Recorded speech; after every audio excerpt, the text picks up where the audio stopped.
Assalamualaikum warahmatullahi wabarakatuh. Perkenalkan, nama saya Muhammad Fitrah dari Prodi Teknik Sipil A 2019. Saya akan menjelaskan tentang perencanaan tebal perkerasan jalan. Belakang pendahuluan. Perkerasan jalan raya adalah bagian jalan raya yang diperkeras dengan lapisan konstruksi tertentu yang memiliki ketebalan, kekuatan, dan kekakuan serta kestabilan tertentu agar mampu menyalurkan beban lalu lintas di atasnya ke tanah dasar secara aman. Berdasarkan jenis pengikatnya, perkerasan jalan dibagi tiga. Yang pertama, perkerasan jalan lentur atau fleksibel pavement, aspal sebagai bahan pengikat. Dua, perkerasan jalan kaku atau rigid pavement, semen Portland sebagai bahan pengikat. Yang ketiga, perkerasan komposit, kombinasi antara perkerasan lentur dan perkerasan kaku.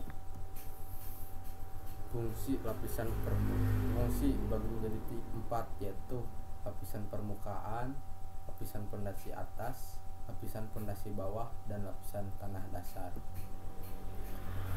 Bahasan. Fungsi perkerasan: menerima dan menyebarkan beban lalu lintas tanpa kerusakan dan untuk kenyamanan.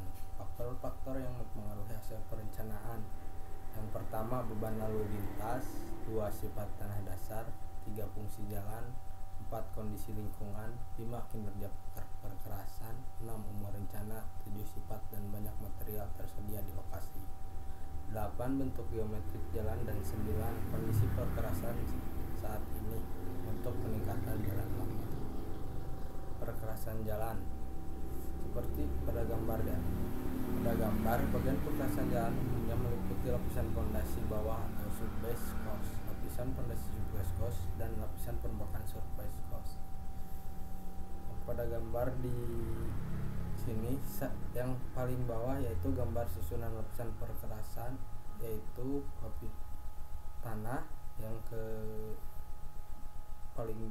kedua paling bawah yaitu lapisan pondasi bawah, yang ketiga lapisan pondasi, dan yang paling atas lapisan permukaan. Beban lalu lintas. Pada tabel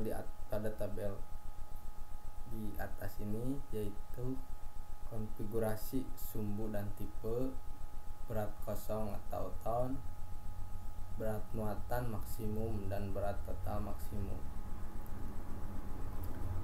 Terdiri dari mobil penumpang, bus, truk L yaitu truk ringan, dan truk H yaitu truk berat. Repetisi lintasan sumbu standar. Kendaraan yang memiliki sebagian konfigurasi sumbu, roda, dan bervariasi dalam total beban yang diseragamkan dengan menggunakan satuan lintas sumbu standar atau LSS atau ESAL atau Equivalent Single Axle Load. Sumbu standar adalah sumbu tunggal beroda ganda dengan kriteria 1, beban sumbu 18.000 pon atau 80 kN. 2, lebar bidang kontak ban 4,51 inci atau 11 cm. 3, jarak antara masing-masing sumbu roda ganda yaitu 13,57 inci. 4, tekanan bidang kontak sama dengan 70 lb atau in. Berikutnya, beban sumbu standar adalah sumbu tunggal roda ganda dengan beban 8,16 ton. Masing-masing ban lebarnya 11 cm, tekanan anginnya 5,5 kg per cm kubik, dan rongga penyangganya 8,160 kg. Angka ekivalen. Angka ekivalen adalah angka yang menunjukkan jumlah lintasan sumbu standar yang menyebabkan kerusakan yang sama untuk satu lintasan sumbu atau kendaraan yang dimaksud. Angka beban lalu lintas ekivalen mengacu pada ASS atau 93. Perhitungan angka ekivalen tiap kelompok kendaraan. Rumus dasar ASTRO untuk menentukan angka ekivalen.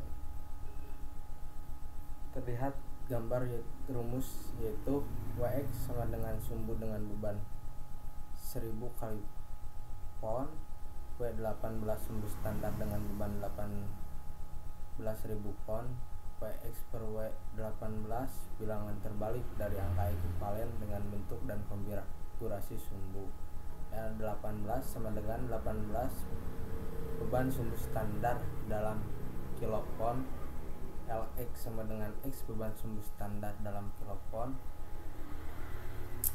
L2X sama dengan kode untuk konfigurasi sumbu yang ditinjau, L2S kode untuk sumbu standar selalu sama dengan 1 atau sumbu tunggal.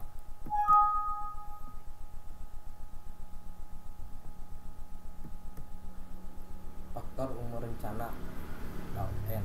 Faktor umur rencana merupakan variabel dalam umur rencana dan faktor pertumbuhan lalu lintas yang dihitung dengan menggunakan n dalam kurung 1 tambah i pangkat n kurangi 1 per i. N besar adalah faktor umur rencana, n kecil adalah umur tahun rencana. I pertumbuhan lalu lintas atau persen. Nilai N untuk berbagai faktor pertumbuhan lalu lintas I dan umur rencana N dapat dilihat pada tabel berikut.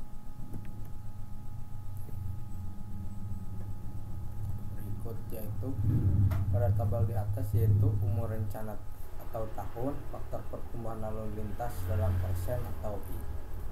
Umur rencana tahun terdiri dari nomor 1 sampai 20 dan faktor pertumbuhan lalu lintas dari 0 sampai 10.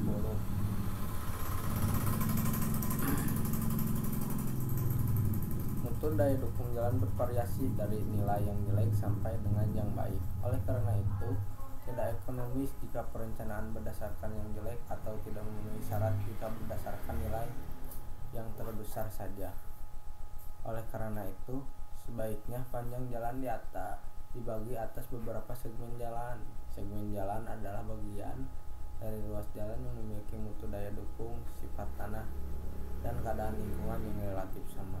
Nilai CBR atau metode analitis CBR segmen itu CBR rata-rata KS CBR segmen CBR rata-rata max kurangi CBR min per N.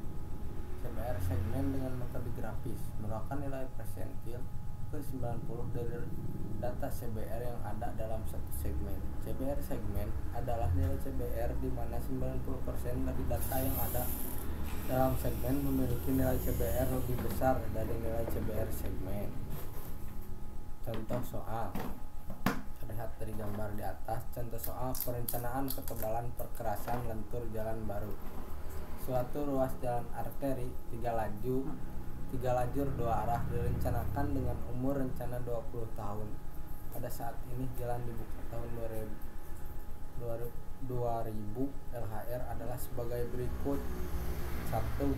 Mobil penumpang bus berat dengan 9 ton, truk ringan berat 8,3 ton, truk berat 18 ton dan sebagainya.